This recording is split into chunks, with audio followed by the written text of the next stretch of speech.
नमस्कार, आप देखना चालू कर चुके हैं नया India news today Bihar ANI express Amresh Thakur के साथ।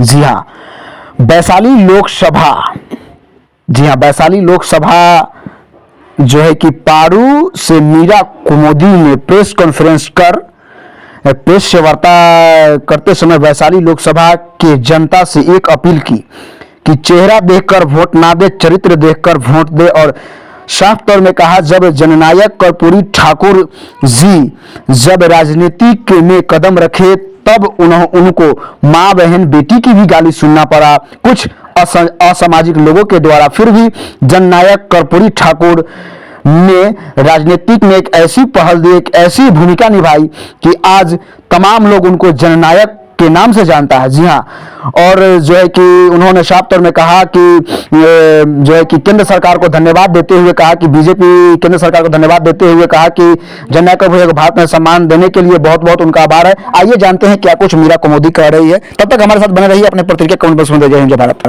तो मैं आप पत्रकार बंधुओं को धन्यवाद देती हूँ और आभार व्यक्त करती हूँ कि मेरे इस मुहिम को आगे बढ़ाने के लिए आप लोगों ने सहयोग किया और उपस्थित हुए। मैं कहना चाह रही थी, अगर जीवित हैं तो गलत का विरोध करना सीखिए। अगर जीवित हैं तो गलत का विरोध करना सीखिए, क्योंकि लहर में तो सब बह जाते हैं लेकिन तैराक नहीं बहते हैं। आज के प्रेस कॉन्फ्रेंस का मुख्य उद्देश्य यही था कि जननायक कर्पूरी ठाकुर जी के विषय में, जननायक कर्पूरी ठाकुर जी एवं भारत रत्न का सम्मान, इस विषय पर मुझको कई दिनों से मन में था कि कुछ कहें समाज के सामने में,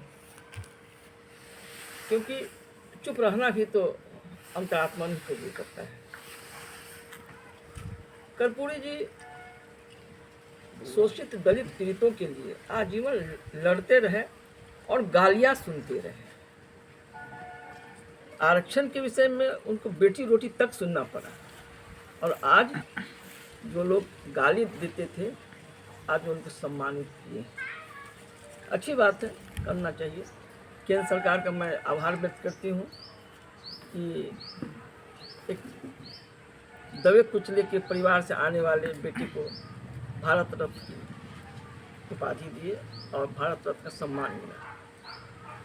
अब जीवन भर जो व्यक्ति दलित शोषित और पीड़ितों के लिए लड़ते रहे, समाज से जूझते रहे, गालियाँ सुनते रहे, रोटी बेटी तक की गाली सुने, उनके अरमान को शायद हमको लगता है कि ये भारत रत्न सम्मान से सम्मानित कर देना ही महज काफ़ी नहीं है। जो पिछड़ों के लिए जो लड़ते रहे, शोषितों को आगे बढ़ाने के लिए, समाज के लिए, तो इस उनके सपना को हमको नहीं लगता है कि ये भारत रत्न के सम्मान से सम्मानित कर देने से वो पूरा हो गया। मेरा कहना है, मैं आज वैशाली क्षेत्र के विषय में कुछ कहने के लिए आई हूँ। अभी जातीय गणना हुआ। जातीय गणना में देखा गया है कि वैशाली क्षेत्र से 13-14% सवर्ण हैं, बकिए 86-87% दलित शोषित पीड़ित हैं, अल्पसंख्यक हैं। कहने का मतलब है तो फिर भी जब से स्वतंत्रता मिली और जब से चुनाव का यह कार्यक्रम हुआ, सब दिन सवर्ण को ही टिकट मिला और दलित पिछड़े बेचारे किसी भावना में, किसी लोभ में फंसकर वो उनको जिताते चले गए। लेकिन अब मुझको लगता है यह उचित नहीं होगा। अगर कर्पूरी ठाकुर जी को अगर आप सम्मानित किए हैं और वो भी भारत रत्न से, तो उनके सपनों को साकार करने के लिए इस क्षेत्र से किसी शोषित दलित पीड़ित को ही टिकट देना होगा, अन्यथा यह सिर्फ बकवास और कुछ नहीं है। मेरे बंधुओं, मैं प्राचार्य से रिटायर की हूँ। शिक्षक होने का मतलब है शिक्षक के भीतर एक ज्वलंत अग्नि होती है, विचार की, चिंतन की और विद्रोह की। अगर यह गुण नहीं है शिक्षक में, इसका मतलब है कि वह शिक्षक नहीं है। नारी के भीतर भी बहुत सारी खूबियां हैं, बहुत सारी शक्ति है, और उस शक्ति को अगर वह नहीं समझती है, समाज के लिए नहीं समर्पित होती है, तो इसका मतलब है कि वह अपराधी है। और मैं मीरा कौमुदी अपराध बोध में जीना नहीं चाहती। इसलिए मैं वैशाली के विषय में और तो पूरे बिहार के विषय में हम नहीं कुछ कह पाएंगे, क्योंकि मैं वैशाली क्षेत्र की साहेबगंज विधानसभा क्षेत्र की मैं बहू हूँ, धरफड़ी पंचायत की। तो बार बार इस वैशाली की गरिमा को देखती हूँ और यहाँ के सांसदों को देखती हूँ, तो मुझे कुछ समझ में नहीं आता है। अगर आप प्रत्याशी को चयन करना है तो चरित्र की पूजा कीजिए, चित्र की नहीं। यही सब बात है।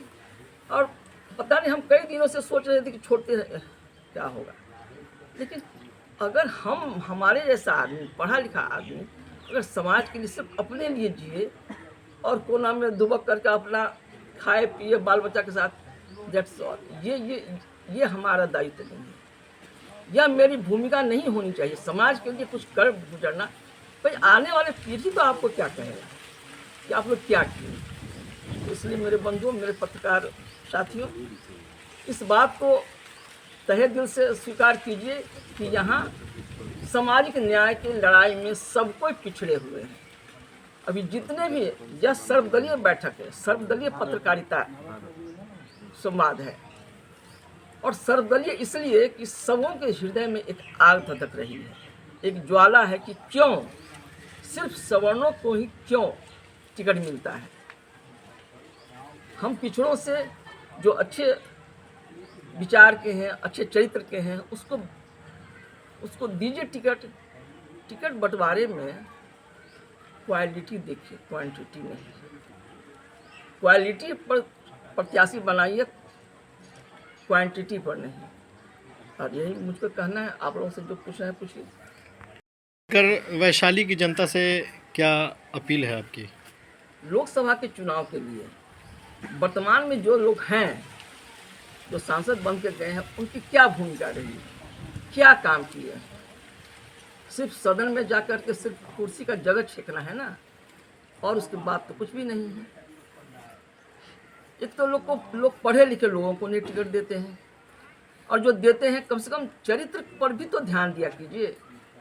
वैशाली की जनता को हम यही कहना चाहेंगे कि आने वाले समय में आप भावावेश में वोट न गिरावें और किसी लोभ लालच में न पड़े। अपने अस्तित्व को देखिए और अंतरात्मा से पूछ करके वोट डालिए, यही मैं कहना चाहूँगा। क्या वैशाली की जनता जी आपको चुन कर लाती तो क्या जनता के साथ कदम से कदम मिलाकर चलने की आप वक्त काम करेंगे? बताएगा। वक्त बताएगा। सवर्णों की कितना संख्या बताया है, मतलब 13 से 14%, और पिछड़ों की बस उसका घटा लिया 86-87%।